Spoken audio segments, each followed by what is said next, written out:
LinkedIn and 5 environments of business should have been submitted. I think pretty much everybody submitted their LinkedIn. I have a couple of comments, guys. First of all, if you get your grade on your LinkedIn, you don't have a perfect score, do not freak out. I'm telling you what to fix. If you fix what I ask you to fix, you'll still get a perfect score. So if you got an 8 or a 7 or a 9.5, don't freak out about it. Here's some of the common mistakes people are making on their pages.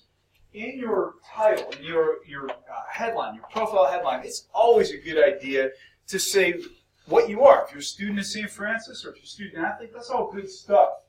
In your summary statement about yourself, some people are making some grammatical mistakes. I'm telling you what to fix on this. It's not a big deal. Photos. Here's where some people are still making mistakes, guys. If you've got a boutonniere and a bow tie, please don't use that picture. That's something that's prom. That's something that's more like wedding photography. We want professional or business casual. Examples of things that are good for professional or business casual. Actually, you guys tell me, what makes a good-looking professional or business casual picture? You had to say, hey, that person looks like somebody I want to hire. What are some things that send positive messages? Yes, sir. Dress shirt. Yeah, dress shirts are great. And it doesn't have to be a tie either. If you have a tie, that's great. It doesn't have to. What's another great example? Some of you used this, and it was a really great example. Yes, sir. Polo. Polos are wonderful. Business casual. Some of you guys use your team shots. Those are great as well because it shows your affiliation with your team.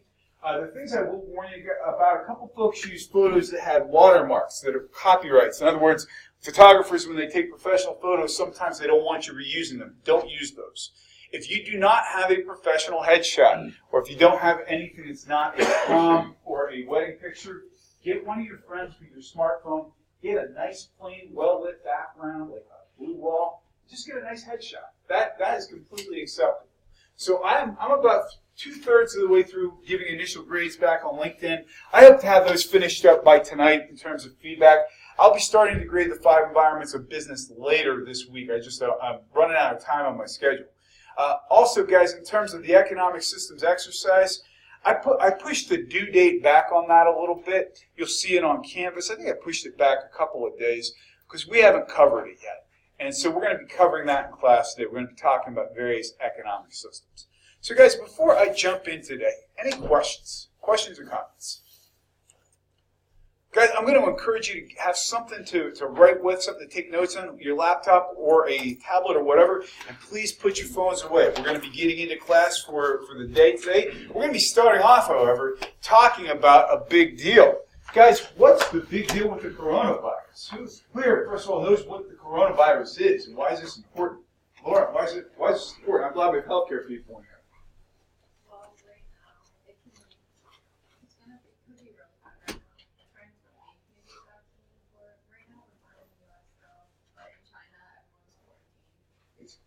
It's crazy, and just to put you on the spot for another second, based on your background, why is this such an insidious virus? Why is this such an evil thing? Well, it has a really long... I think they call it a gestation? Yeah. Yeah. It takes a while for the symptoms to occur, so people don't really have it. They think they just have the flu, exactly like the flu. So then everyone's getting it. People brought it to the U.S. and then all those people were in contact with people on the planes and the airports, and that's how it just...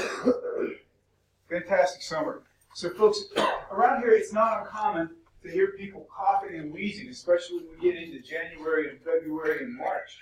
We don't think anything of it. Well, somebody's got cold, somebody's got the flu. This virus presents with the same symptoms, except it can kill you. Here's the other trick, guys. This virus is also having a deep impact on business. We're going to start off today, guys, with a video that explains about what kinds of potential impact we're talking about here. How, guys, does this affect business potentially in places outside of China? We know that it's affecting China. How can it affect a place outside of China? So we're talking literally about shipments that might get held up because people are working on shipping boats, for example. They could have been exposed for sure. Other ways that business could be affected. You catch what the government's asking its citizens to do. Businesses that make like the hazmat suits and masks, their stock goes up. Yeah, that's true. Their stock might go up, and we're also running out of those supplies as well. And we're also talking, did anybody catch the company Foxconn? if you have an iPhone, raise your hand. Foxconn makes almost every single product that Apple sells. So we're talking about parts, we're talking about shipments, we're talking about new things coming over from China. That could absolutely affect our global supply chains. In addition, if we're actually talking about travel embargoes, American tech companies do a lot of business in China. Now we're talking about not making those trips. British Airways actually, as of today, canceled all flights for the next month in and out of China. So they're not even going to be traveling into this territory. Make no mistake about it, this will have ripples in the business world for a bit to come. Did you catch one other thing, by the way, guys? What about what people in China had to say about their own government? Did you catch what the broadcaster said about that? Yes? It was criticizing their own current leader. Yeah, and it's a dangerous thing to do in China because it's a very repressive regime in terms of dissidents. They don't like people speaking against their government. So it's going to be interesting to see how this all pans out. We're going to be talking about various economic systems and how that translates into politics today as well. Any last comments before we move into our material for today, guys? Keep your eye on this. It's going to be pretty interesting to see how it pans out. We left off talking a little bit about what we call the invisible hand. And what the invisible hand is, another term for it is trickle-down economics. So the belief is, for example, that if we have folks who are creating successful businesses and we're not putting a lot of rules against them, they're going to create successful economies. Everybody will benefit by having successful companies. So if I run a factory and people work in my factory and they're getting paid well, they're going to spend money at the local grocery store, the local bar, all these things that tie together. The flip side is when the economy gets bad for heavy industry or for agriculture, for example, other businesses also suffer because of that. So that's what we refer to as the invisible hand. Guys, we're going to be talking about the three major economic systems that are prevalent in our world today. There's no such thing as a pure economy. There's no such thing as pure socialism, pure communism, and pure capitalism. But we're pretty darn close in the United States to a pure capitalist system. Guys, don't even worry about what's on the slide. In your own words, what's capitalism? We need to say we're a capitalist economy. What is capitalism? Yes, sir. Competition-based economy. Tell me more, because you're absolutely correct. We don't have government-owned things. We have the right to own our own land, our own property, and then businesses have the right to own their own stocks and stuff like that. That's a fantastic explanation. That's one of the best explanations overall I've ever heard for capitalism. It means we can compete. We can make whatever we want within limits. We can sell for a profit. There's nothing to stop other people from competing with us. Why is competition, by the way, such a good thing for us as consumers? I want to hear from this side of the room. Why is competition such a big thing for consumers? Why is it good for us? Yes? Because it helps keep prices low. Keeps prices low. For this side of the room, does it do anything else? What else does competition do for us? Keeps prices low. Does it do something else too? Yes? Makes better products. You got it. We're saying we got to compete. If I'm Under Armour and I want to compete with Nike, I got to make things that are going to appeal to Nike's customers. So I got to up the quality, guys. In terms of basic capitalism, although these countries have different approaches to other parts of government, these countries, the United States, the United Kingdom, England, Australia, Canada, are all capitalist systems. So you can own property, you can make money, you can do what you want, you can reinvest it, you can keep it or not. Now we are seeing an emergence of something we call state capitalism. China is one of the best examples of state capitalism. We do have a somewhat free market over there. We have a stock exchange over there. You can make money in the markets over there, but there's still a lot of government control, a lot of government intervention. So they're trying to grow a state capitalist system because a lot of their old communist economies didn't work all that well. To that end, though, China has been accused of a few things, one of them being, quote-unquote, currency manipulation. For you guys who are into finance in this class, has anybody heard that term? Do you know what it means? Currency manipulation. Guys, I'll give you a basic example. In the United States right now, we have what we refer to as a strong dollar. And that means for every dollar we have, it stacks up favorably against other people's currencies. So when we have a strong dollar, and we go to places that don't have a strong currency, let's say our dollar looks good against the euro, it's cheaper for us to travel in Europe. Our dollars go further. Could a strong dollar Bless you. Could a strong dollar be detrimental to business? Josh, what do you think? Could a strong dollar be detrimental to business?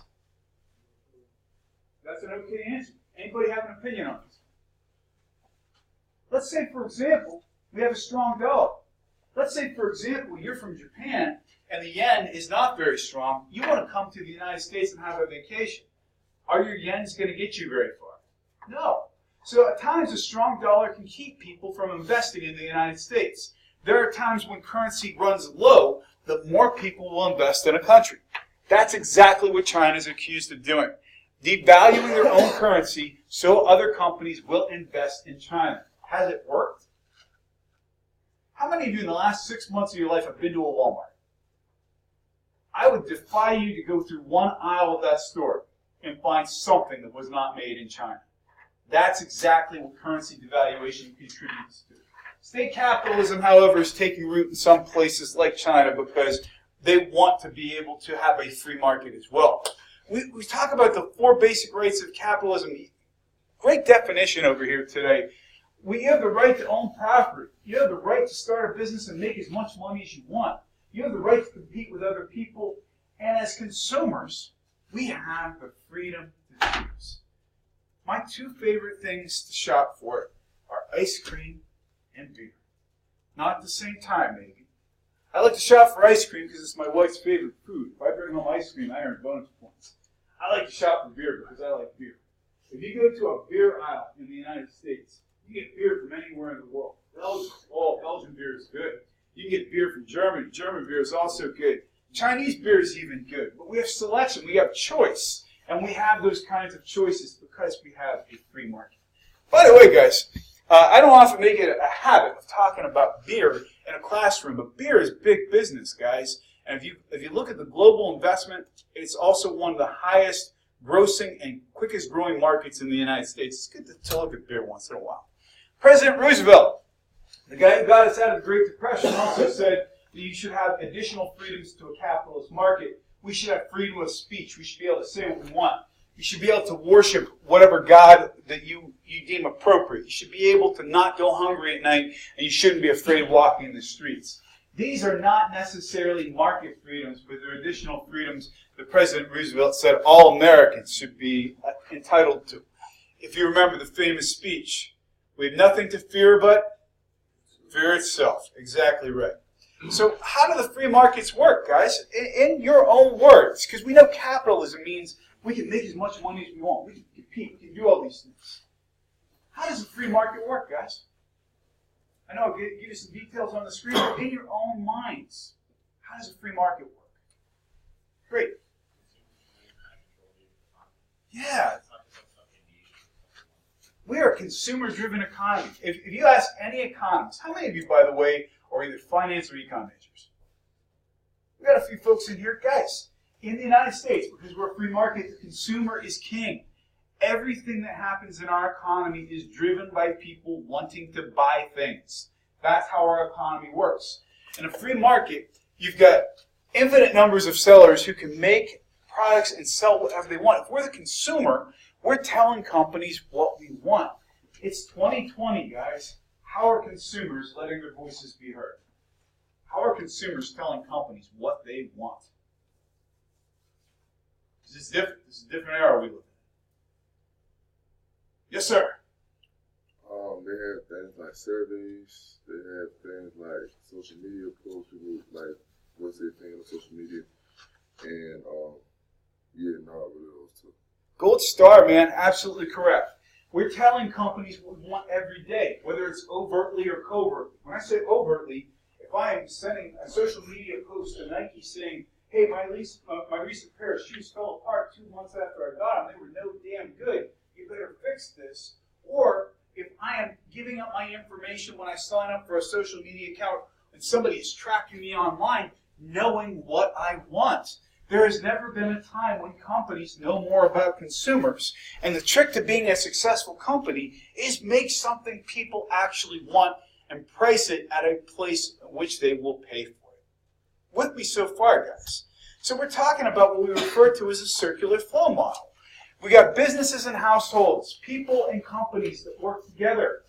The more free money that we have, the better the economy is, the more recreational spending money we have, the more we're going to buy things we don't really need. Here's what's funny, guys. If we get into a good economy like we have now, people do things they don't normally do. They go out to eat more often. They go to see movies. They buy bigger televisions. They may even buy bigger cars. When the economy contracts, when things aren't as good, we give up those things. However, there's one product that when the economy gets bad, sales actually go up. What am I talking about? I'll give you a hint. I mentioned it already. Yes? Ramen noodles is good. That's part of it. Convenience foods. There's another part of it too. A food product I may have already mentioned. And it's not ice cream. Beer. Alcohol sales go up when the economy goes in the tank. Why is that? Because people are drowning in their sorrows. So generally, I'm serious, guys. Bad economies are good for booze companies. But generally speaking, the more money we have, we put it back into business. If Nike sees that all of a sudden, normally we sell these sneakers for $110, but people have money, so they're willing to pay $150. We're going to make higher-end shoes. We're going to make bigger products that people want. We're going to make bigger cars and SUVs because people can afford them. We're putting money back into the economy. So how do we determine price? Actually, let me ask you guys. How do companies determine what they're going to sell stuff for? How does a company decide that a pair of Air Jordans should be $200? How do we decide that, guys? Yes? Exactly right. Supply and demand. Guys, here's a trick. Nike could make way more pairs of Air Jordans than they do. Why don't they? Yes?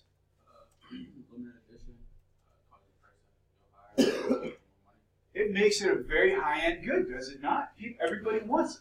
Man, if you want a pair of Jordans, here's the trick that's really amazing. From the day those go on sale, they're almost immediately on a secondary market.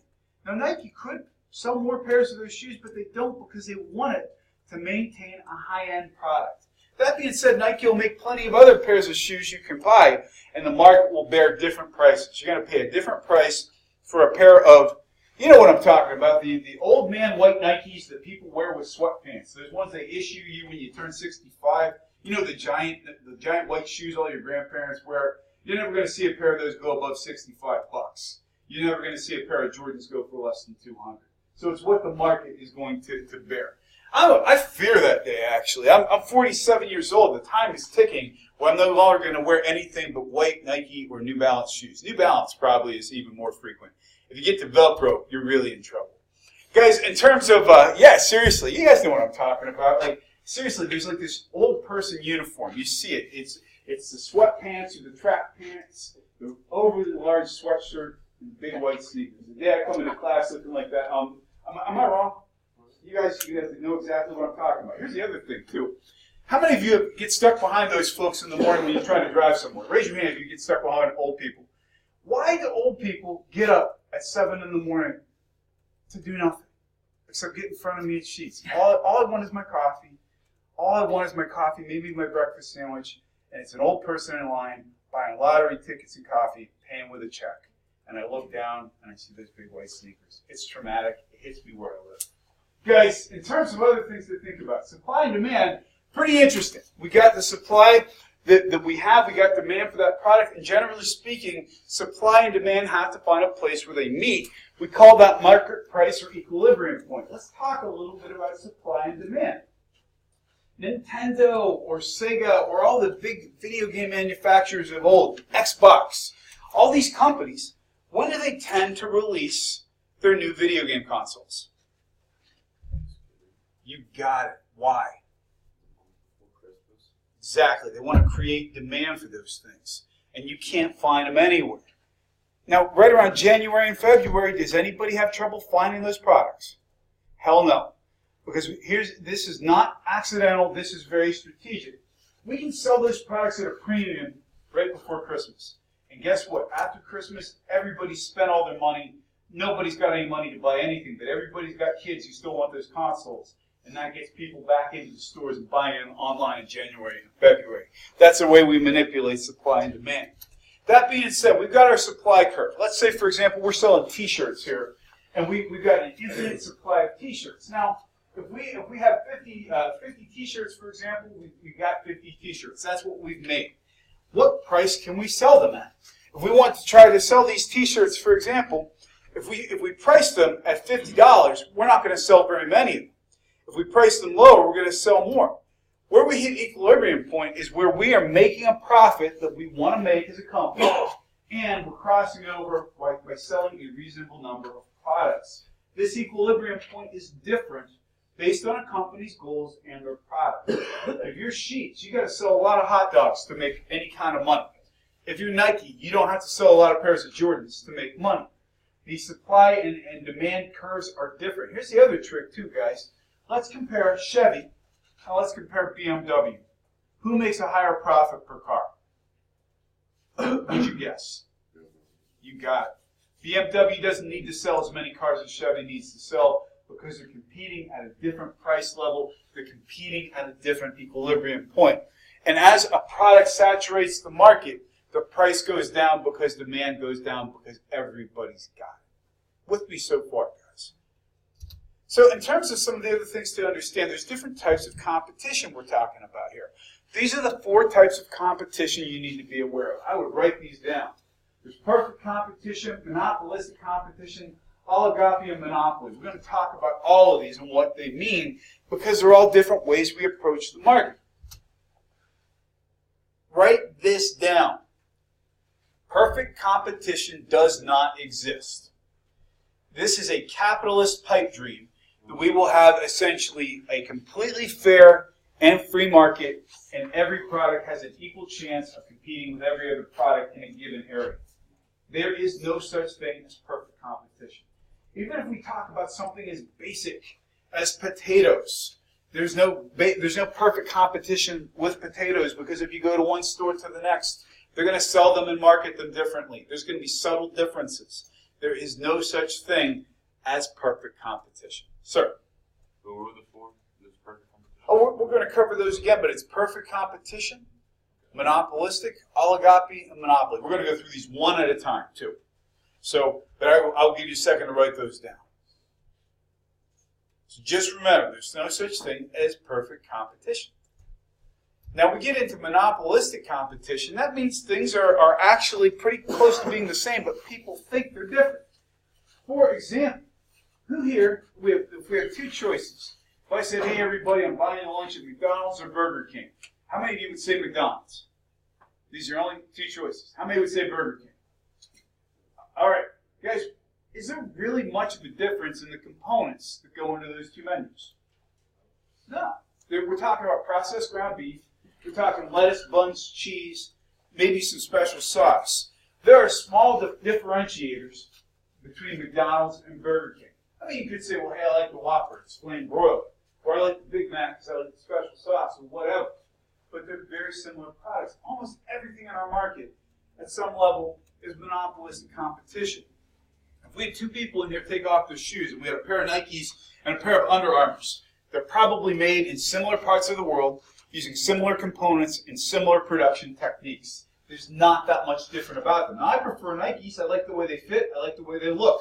But if we break them down to their core elements, they're not that much different. The difference is how we differentiate those products. For example, if we're selling Nike, what's Nike's slogan? Just do it. It's been there forever. What's Under Armour's slogan? I don't even know it. I don't know it because I don't pay attention to it. No offense to people who like Under Armour, but Nike's my brand. I pay attention to that brand. So that's how we differentiate. Burger King and McDonald's do the same thing. Taco Bell and Del Taco do the same thing. You pick your product, Coke and Pepsi. What is the number 1 ingredient in both of those brands? High fructose corn syrup, man. It's the same thing. It's just a little bit of a different flavor, a little bit of a different look. Then we get into something called oligopoly.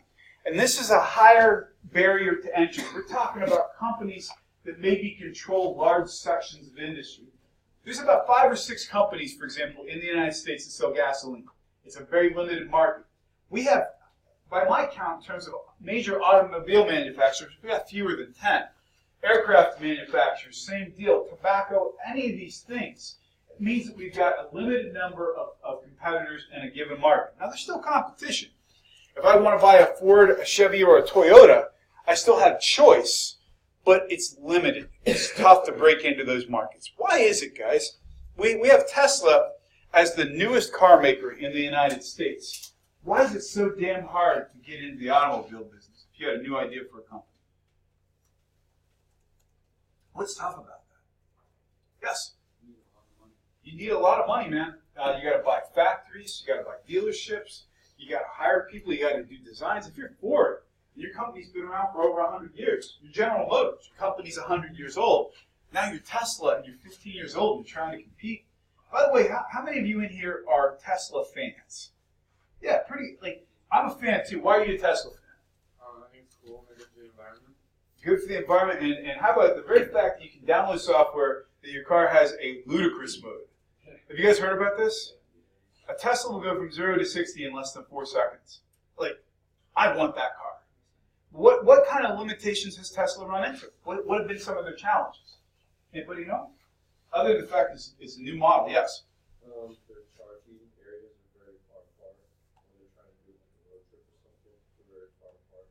Yeah, you got to plan that stuff. By the way, if you go to all the new sheet stores, because we had Earl in here last week, most of the new sheet stores are putting Tesla charging stations in. The average Tesla charge takes about a half hour. So if you stop in to charge your car, what are you going to do? You're going to buy stuff. You're going to get lunch, man. What else has been a challenge for Tesla? Anybody know? They've had a lot of problems with breakdowns and questions about safety.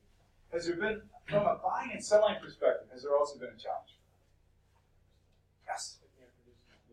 Yeah, they cannot. They've got more demand than supply, and they also were trying to go with a non-traditional dealer approach, where you were not buying them at car dealers like you would at Ford or Chevy. In some states, actually banned Tesla from selling cars in those states because they did not want them to go without dealers. They were protecting entrenched industry. Pretty interesting. But oligopolies are hard to break into. And then we get into what we refer to as monopolies, guys. Monopoly is not just a game. Monopoly is a way of life for some companies. Let's think about this for a second. How many of you in your homes, if you know this, how many of you at your homes have natural gas heat? You have natural gas? Okay. I have an option of one supplier. There's nobody else competing. If you get electricity in the United States, although you can buy power in certain states from any supplier you want, one company generally owns the power lines. How many of you have options for more than 2 broadband internet providers in your house? A very small population in the United States. Most people have access to 1 or 2 broadband providers. For all intents and purposes, that's a monopoly.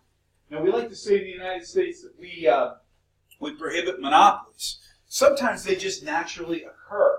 For example, if you want to know why we have cable television in this region the way we have it, there are certain regions that don't get it.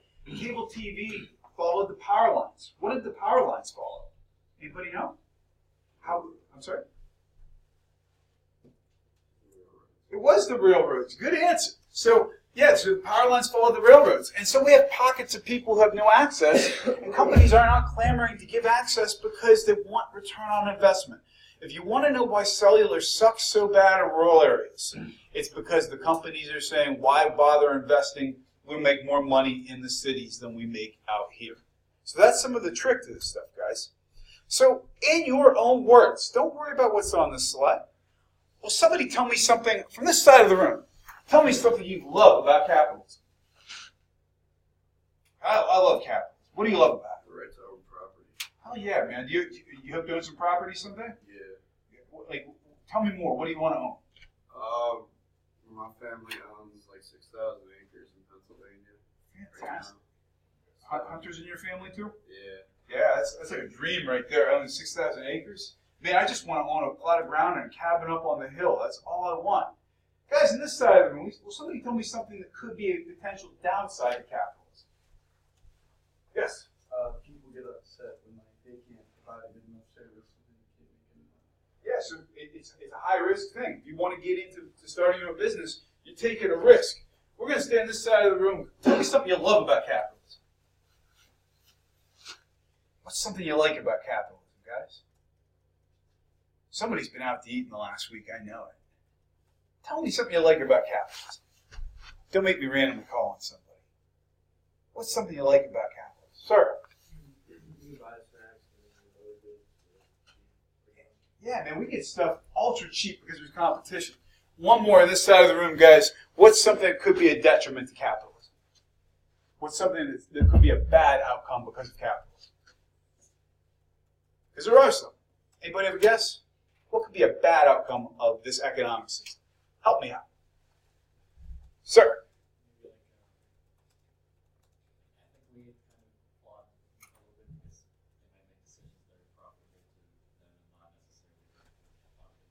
We start making decisions based on greed and greed alone.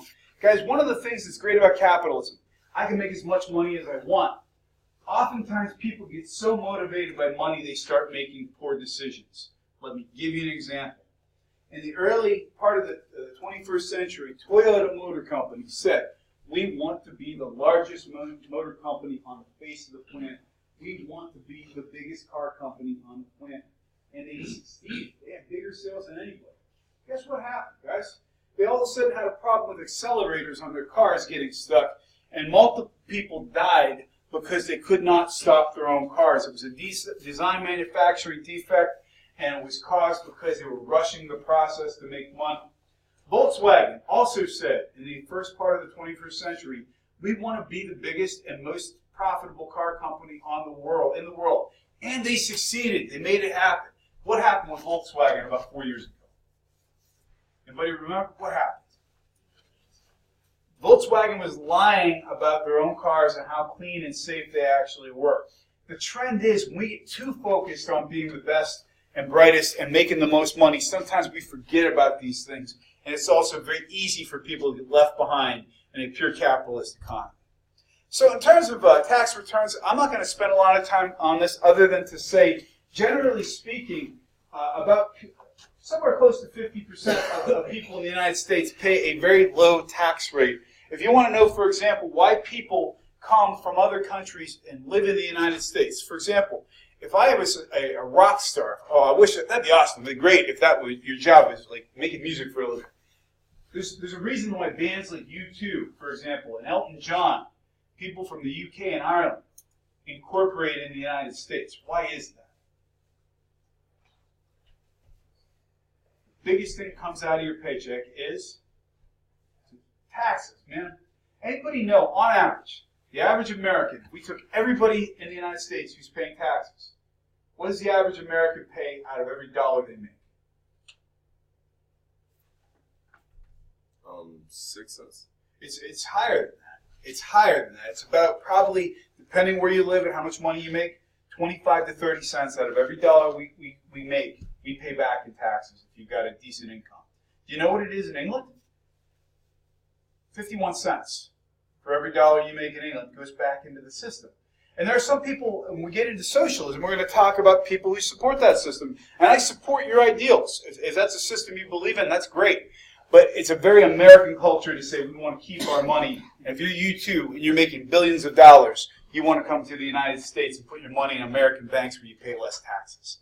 There's all kinds of crazy taxes around the country. They put some of this stuff in our book for fun and giggles, but we're going to skip that for right now because we're going to get into socialism. But before I get into socialism, because we've got 10 minutes left in class, I'm pausing for our first question or comment of the day. Folks, what would you like to know? What would you like to say? Sir? Favorite beer. Favorite beer? That's a big question, man. There's a brewery in Michigan called Bell's. Have you ever heard of it?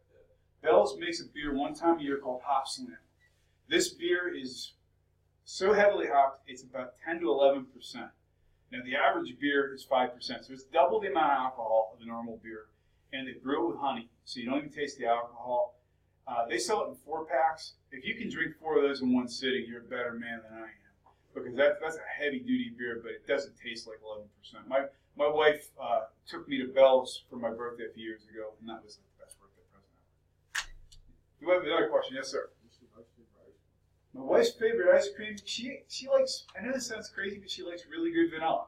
Like if you go to a place that puts the vanilla beans where you get the bean specs in it and stuff, she loves that stuff. And she feels about ice cream the way I feel about beer. And she reminds me of that I get beer more frequently than she gets ice cream, so I gotta work on that. Good question. Any other questions before we continue, guys? Yeah, Hop Slam. Oh, that's good beer. They only make it once a year, and it's so hard to get, but it's worth the wait. Guys, when we start talking about socialism, we're talking about an economic system that is very prevalent in parts of Europe. For example, I know we have friends here from Europe, and I always like that because we get a first-person perspective here on this economic system. But it means that entrepreneurs, people can run small businesses, but many of the larger businesses are controlled and run by governments. Citizens pay a higher tax rate, but they also get a lot more benefits. For example, in the United States, if I don't have health insurance, I can be in a bad spot. And many European countries, in fact, most European countries, have what we refer to as socialized medicine. And our neighbors to the north have it as well. So you pay a little extra in your taxes, but you get free health care, or at least subsidized health care. And if we also notice, for example, the United Kingdom, England, Canada, a lot of these countries have capitalist economic systems, but they do have state-run health care and state-subsidized health care. So there's no such thing as a pure capitalist or socialist economy. We've got elements of both. There have been elements of socialism that have been very successful. Like if we go to Denmark, they've got a great transportation system. We get into other places like Greece. Who here knows anything about what has happened in Greece over about the last 10 years? What's going on in Greece? Yes? Their economy basically imploded. Now, guys, when I explain what I'm about to explain, this is a vast oversimplification. If you talk to an economist, if you talk to somebody like Dr. Timmons, he's going to give you way more information than I'm going to give you on this. Guys, Greece, what's the number one source of funding in that economy? How do they make all their money? Any ideas? Everybody wants to go to Greece. Yes, you got it. So people are basically going to Greece for tourism. 2008 in the United States, what happened? You got the global recession that started here. So people were not going to Greece to have their tourist dollars spent. Greece had a very socialized system. And they had a very entrenched system with things like labor unions. And again, I'm not speaking ill of unions. People made higher wages for doing basic jobs in Greece. All of a sudden, without the tourist dollars, the economy started to go under. And all of a sudden, because there was no tax dollars coming in, because people weren't spending money there, all these systems that were subsidized by public types of spending, artificially inflated economies, could not sustain themselves. And as a result, Greece went into a massive amount of foreign debt, borrowing money from places like the World Bank. In the United States, guys, what's the current unemployment rate? You guess? About 4%. We call that full employment. If you want a job, you can have one. For people under the age of 25, you know what the unemployment rate is in Greece right now? 25%. So 1 in 4 people under the age of 25 cannot get a job in Greece because they're still digging their way out of what happened to them in the recession. Part of that has to do with the fact it was an economy that was reliant on government intervention and not a capitalist economy. That's not an indictment of socialism. There are countries where socialism works great. Greece was not one of those countries. So, some of the benefits of socialism. All these things. The very fact that we have this philosophy that we're all equal. Capitalism, we like to think if you want to work harder, you can be richer, you can be wealthier, you can be more powerful. There's more of a sense of equality. All these things are free for us in socialized economies. We get free childcare, more time off, more sick leave. In the United States, guys, how many sick days are we required to get? How many paid days off are companies required to give people? Anybody have a guess? 10. Oh, it's lower. Let's go lower than 10. Yes? Oh, go lower. It's 0. There is no required paid days off in the United States by law. My employer gives me paid sick time because it's a benefit, but there is no law currently on the books to require paid time off for sick leave. That's a big difference between a capitalist economy and a socialist economy. So what are some of the problems that socialism has? Socialism's got a problem, the fact we have something called brain drain. What that means is if I am in a socialist economy and I have less earning potential, if I'm a technical person, or I'm a physician, or I'm a nurse, or I'm a physician assistant, I might say, I'm getting the heck out of this economy. I'm going to go someplace where I can make more money. So we have a lot of problems sometimes keeping the best and brightest from leaving and emigrating to more capitalist countries where people can make money. In addition, sometimes we have less innovation because there's less competition. Guys, we're going to stop there, but what I'm going to ask, if you got here late, please come see me so I can count you on attendance. Guys, have a great day. Don't forget, check your LinkedIn pages. Make the changes I suggested. Once you've made your changes, email me and tell me you have. I'll give you full credit once I see them. Have a great day, guys.